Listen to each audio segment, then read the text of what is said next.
Welcome to Sportsbet Daily at Oddsmarket.com. This is the first fans forum today at Sheffield United, and the new boys, they've settled in pretty well. Managers getting great acclaim. Fans, they're absolutely buzzing. We've got one on the line now. Been a Sheffield United fan for over 40 years. Ian, how are you? I'm good, thanks. Good. What's the city like at the moment? It's quite sunny. It's not bad. Is there a big feel-good factor about being in the Premier League? Yeah, I think there is. When we got into the Premier League, I don't think anybody really knew what to expect. But there's a great buzz around the city at the moment. The game. Everybody's looking forward to game day. Home or away? Everything. What's your earliest memory? Selling out all the home games. Selling out all the home games. Selling out all the away games. Yeah, which you would expect because it's obviously a massive club. What's your earliest memory of being a Blade fan? Probably in the 70s. I caught the tail end of the late great Tony Curry's team. Again, was that home and away? He's not dead. Was that home and away, Ian? No, not so much away. I was a bit too young for that, but then as I got a bit older, I started the away games. I mean, a lot of people understand that it's a massive city, but there's only two football clubs in that city. What's the rivalry like? It's intense. Always has been. Sometimes it boils over a little bit, but in the norm, it's fierce, but it's fair. So is it fair to say that in a family, you're either blue and white or red and white? Yeah, I'd have said so. I have come across a few where they've got one of each, but they're few and far between. I mean, it's a sporting capital of the world. I mean, obviously, we have the snooker in Sheffield, the World Championship. It's got two gigantic football clubs when they're on the up. Now, obviously, Sheffield United are on the up. They're in the Premier League. But on the other side of the city, how are they taking the success that the red and whites are having? I think it'll do Wednesday well that United have gone past them in such a short space of time very quickly. I think that the club itself will react to that and react well. The fans, on the other hand, they've not reacted quite well at all. They're struggling with it. And as probably as you did when they were flying. Oh, without a doubt. You've got to get your head down and stay out of the way. There's not a lot they can say, but I think Wednesday have started all right, and they've got a decent manager in Gary Monk. So don't get me wrong, it's great for us if they're not doing well, but I think for the city in itself, two Premier League teams would be absolutely massive. I mean, that's probably the big thing about Sheffield is that it has only got two sides. There's not many. You won't walk around and you'll see Man United, Liverpool shirts. It is either red or white or blue and white. But when you look at it and you think at the moment Sheffield United are going so well, do you not think that putting the football aside, that the city just loves having one or if not both? But they like them. Are you saying they like them both in the Premier League? Yeah, or both, or at least one or both to do very well. Oh yeah, without a doubt. I mean, when we've had periods where both teams have struggled, and you can tell the city takes a big hit if that happens. Everything's on the up at the moment. Everything's on the up. If I said to you a best away experience in your 40 years, could you put your finger on one? Yeah, certainly one or two. I think we used to say Leicester when under Dave Bassett when we got promoted on the last day of the season, and on the same day Wednesday got beat at home and got relegated out of the top league, and we swapped places in the top league. But I must say that the last game of the season that we've just had that put us into the Premier League, I think that's just tipped it. So, I mean, what are the highs and lows of being a Sheffield United fan? Because you always, if I class the two, I always think that maybe the working class is more the red and white, not the blue and white. Without a doubt, yeah. We've always been known as like the poor relations. Wednesday have always portrayed themselves as the glamour club. And I think you're probably right. That's how we like it like that. We've generally been on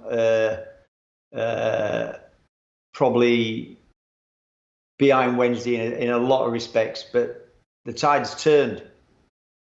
Well, so as a fan of over 40 years, and you've seen highs, lows, you've seen times where probably you're just standing still, treading water. What, being a fan for that long, and now you're at a pinnacle of success, what does that actually mean for you as an individual? I think what you tend to do is you tend to find yourself talking about football nearly every day of the week because we're on the up. You go into work and you want to talk about football. You go out at night and you're talking about football. You get on social media and it's all about football. So when you're doing well, you want to talk about it all the time. When you say I've been a fan for 40 years. The highs and the lows. There hasn't been that many highs. Well, I've followed them through thin and thin. I've never, apart from the promotions that we've had, and there's been a few, not that many. I've never seen us win anything.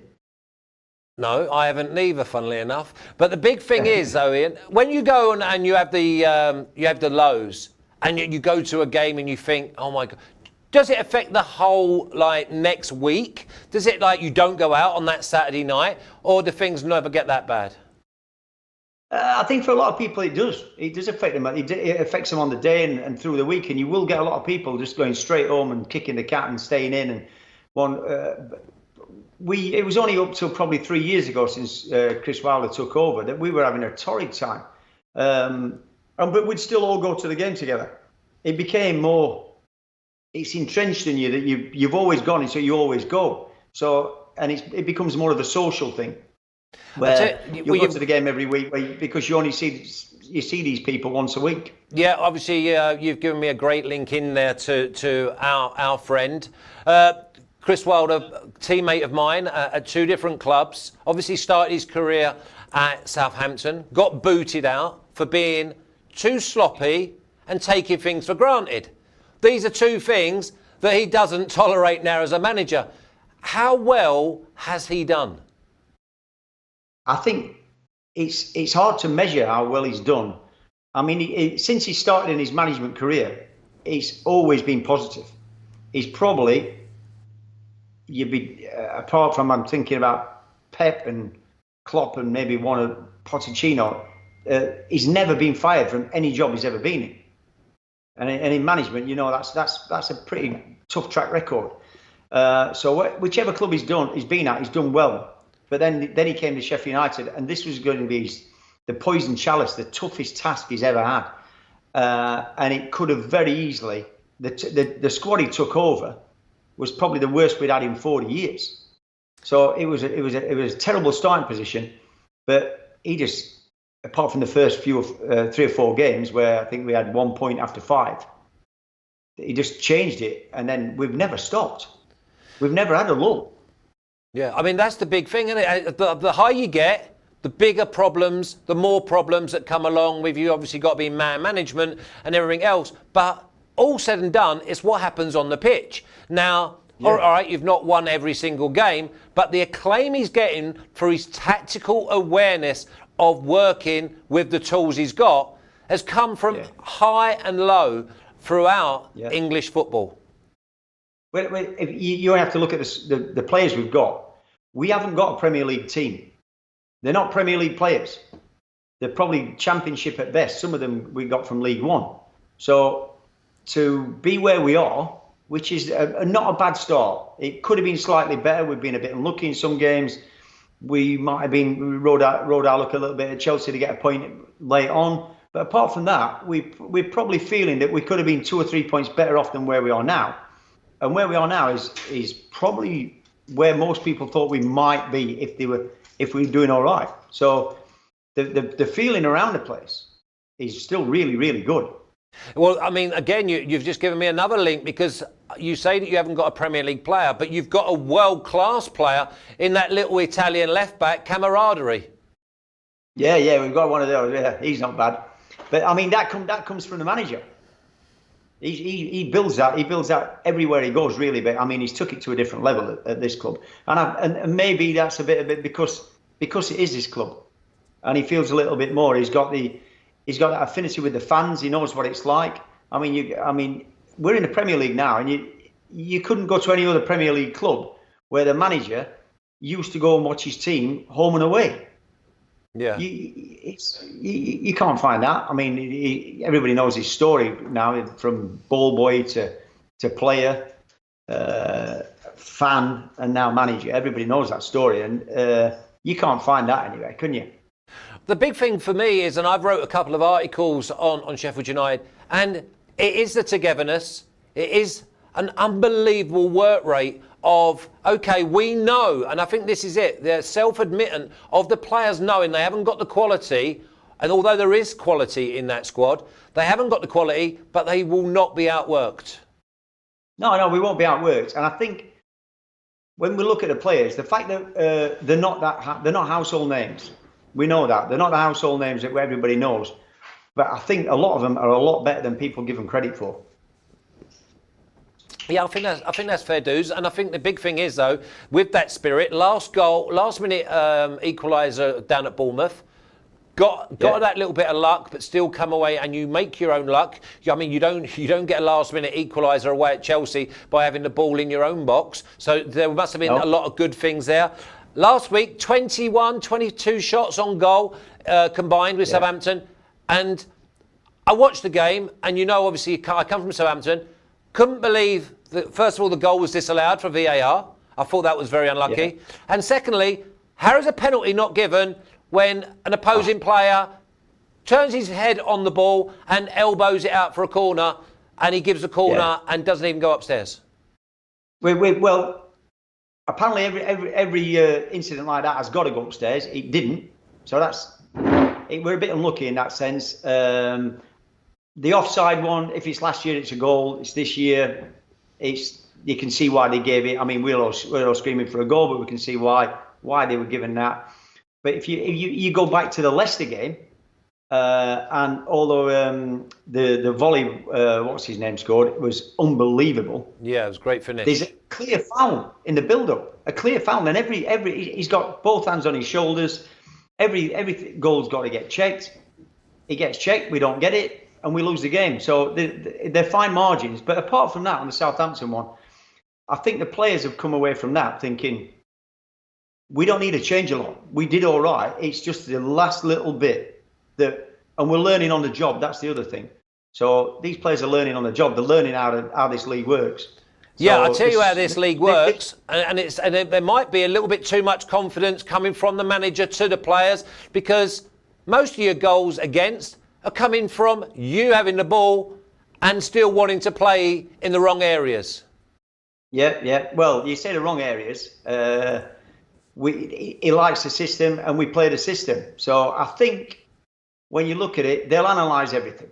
So I think he'll look at that, and they'll look at the areas where we've been giving the ball away and it's cost us, and they've gone straight through and scored. And I think they'll work on that. I'm 100% certain they'll work on that, and they'll change these few things. But like I said, we're learning on the job.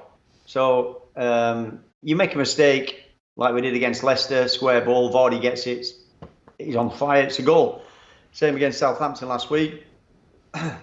He still had a lot to do. Yeah, he did. You're playing against Premier League players. That doesn't happen in the Championship. Somebody don't go past 3 or 4 players and scores a goal. Yeah. But I think we'll wise up. We'll definitely wise up. Okay, so tomorrow, Everton away. Everton, one of them sides, they look like homers to me. They go away to Bournemouth last week, and they actually went missing. At home, they stick goals past Wolves, and they fancy it. What do you think the game? How do you think the game will go tomorrow? If we're in the game for 30 minutes and we can keep their crowd quiet a little bit, I think we'll grow in confidence. We've been better in the second half of nearly every game. So I think it depends how we start the game. If we can start the game a little bit tighter than we normally play, then I think we should be all right. But again, we'll have the full backing of we've sold our allocation out. I think there's about 3,000 going down there. Their home fans are great. It's a great stadium to play football in. So I think it'd be one of the games of the day. And if we nick a goal and get in front early, I don't think. The thing is, if we got a result of Everton, I don't think a lot of people would be like raising eyebrows thinking, "Oh, Sheffield United have got a result." I think they'll be thinking they're not bad. No, I think that everyone's saying that anyway. I think, Yeah. I mean, obviously I do like Premier League punters and we have a little look at each individual game. The majority of the people who know their stuff are either saying both teams to score so they know you're going to be in the game, or Sheffield United are so organised that it's going to be so tough you're better off leaving the game alone when you're looking at it from a betting angle. Now, you go to Everton and you know that they're a bit flaky, if you like. And if you start getting on top of them, the crowd will get on top. Because when you have a side that play at home but don't play away, there's something not quite right.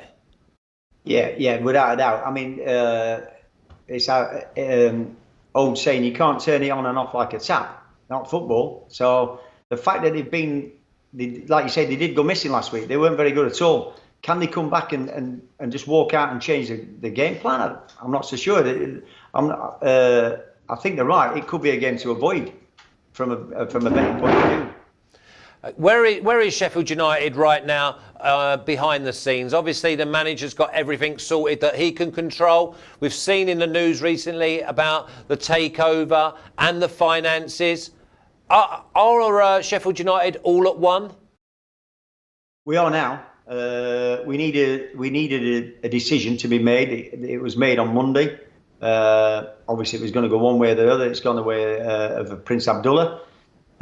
He's addressed the fans in numerous press conferences. He had a meeting with a group of about 400 fans last night with the manager and the new chairman, and they all seem to be singing off the same hymn sheet. And it looks like there's a lot of togetherness. Everybody's very, very positive about it. I'd have said before Monday, it might have been about 70-30 in favour of Kevin McCabe because of his long-term links with the club.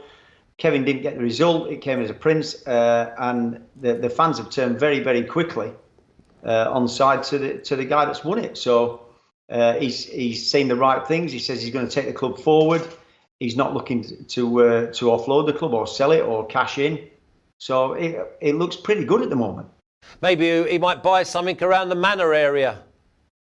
Well, I think he might buy Manor Castle. Yeah, I know who will be selling it to him, that is for sure. Yeah, right. So, listen. I've got something for him. Yeah, there's no doubt. There's absolutely no doubt. Listen, so if I was to put a gun to your head, there wouldn't be a bullet in it, as you know. But give me a score prediction for tomorrow's game. 2-2. 2-2. Ian, thanks, mate. I really enjoyed that. Sorry? I'd bite your hand off for that. I know. I mean, obviously, we're going to find out over the coming weeks with other fans about when I asked for the prediction. And I wonder how many are going to go, we're going to get beat 4. I mean, I don't think it's going to happen, but I'm just looking forward to that one week. I mean, we're doing Newcastle next week. So if he says we're going to win, obviously he's delusional.